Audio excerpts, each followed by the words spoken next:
it's important not to pull back out into traffic right away. Very often, especially in the case of the fire service, more than one vehicle may be responding, so other trucks may be a few seconds behind the first. So by pulling out right away, you could cause a serious collision, as almost happened to this impatient driver. If an emergency service vehicle becomes involved in collision en route to one of these emergency calls, then they're out of the play.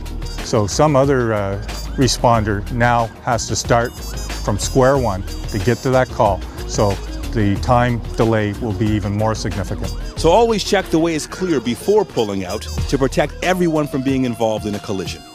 Just because our highways have multiple lanes, you can't think that emergency vehicles can simply find a way around you. You're still required by law to move over, and that even includes when they're on the shoulder. However, if the highway only has a narrow shoulder, the responder may drive half in the shoulder and half in the lane. In this case, you must move into the next lane. Don't be like this driver who has the room to move over but doesn't. Always be aware of your surroundings. I know people are in a rush these days. Every once in a while you will see an emergency vehicle coming up behind you. Just take a quick look in your rearview mirror and look off to your right, behind your shoulder, and please try to pull over to the right so we can pass by. Intersections can often be very difficult for emergency responders to get through. So all drivers who are either stopped at an intersection or approaching from any direction must move over and keep the intersection clear until the emergency vehicle passes through. Otherwise, disaster can strike.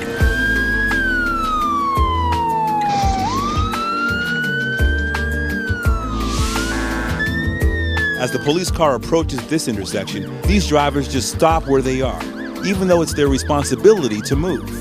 And until they do, the officer is trapped. You know, the quicker we get there, the quicker we can save these people's lives. It's citizens that are calling in that need our help, and it's a citizen that's in front of me that's not moving out of the way when they're supposed to be. Here's what should happen. The two cars in the curb lane both move to the right as far as they can and stop.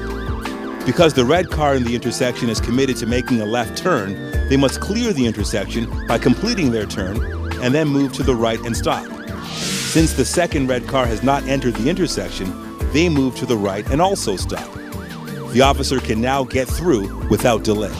However, these drivers cause this ambulance a delay by not moving over, and therefore force it to cross the center line. To make things worse, the driver of the blue car isn't paying attention, so he makes a left turn in front of the ambulance, almost causing a collision. Sometimes collisions occur, and we have had emergency service personnel injured unnecessarily and not get to that call.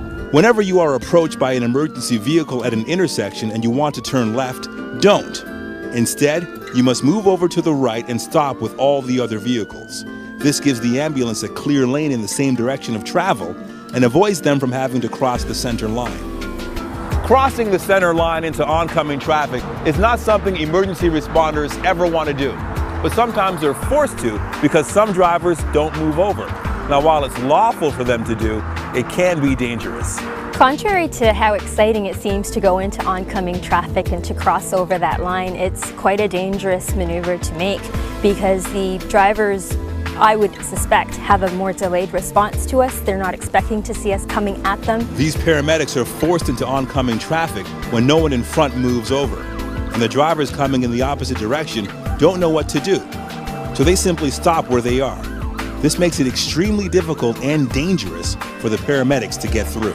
Pay attention to the road and the other drivers around you, because when we do end up behind you, we want you to do what's right, and that's to pull over and get out of the way. On any two-way road without a median, drivers in both directions must move over and stop as close as possible to the right side of the road, clear of any intersection. This creates a clear passage for the ambulance to get through quickly and safely.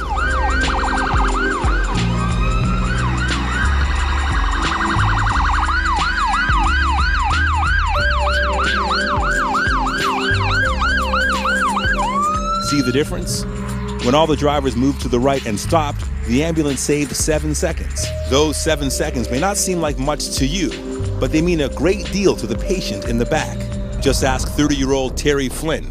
He was on his way to pick up his 2 young children one afternoon when he discovered just how important those few seconds can be. I was just driving along doing about 65 kilometers an hour, and coming to I can see the top of a hill, and I seen a dump truck. Never really thought much of it, but then it started to do some swerving, and then I heard this bang. Then all of a sudden I seen this dump truck coming head on to me.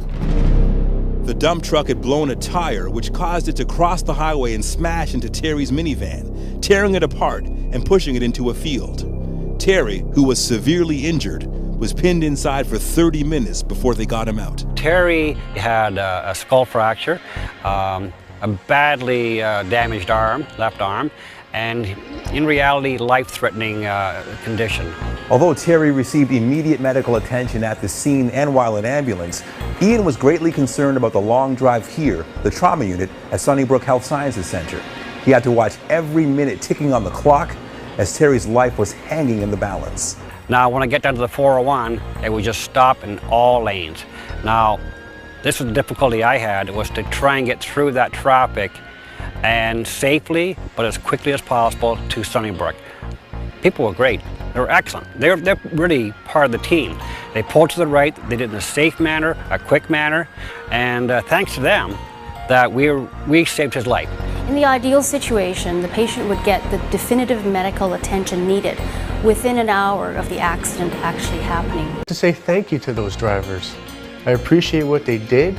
I would do the same thing for them in that matter. I am thankful to be here for my wife and my kids. It's a classic case. Every second counts, and those seconds saved my life.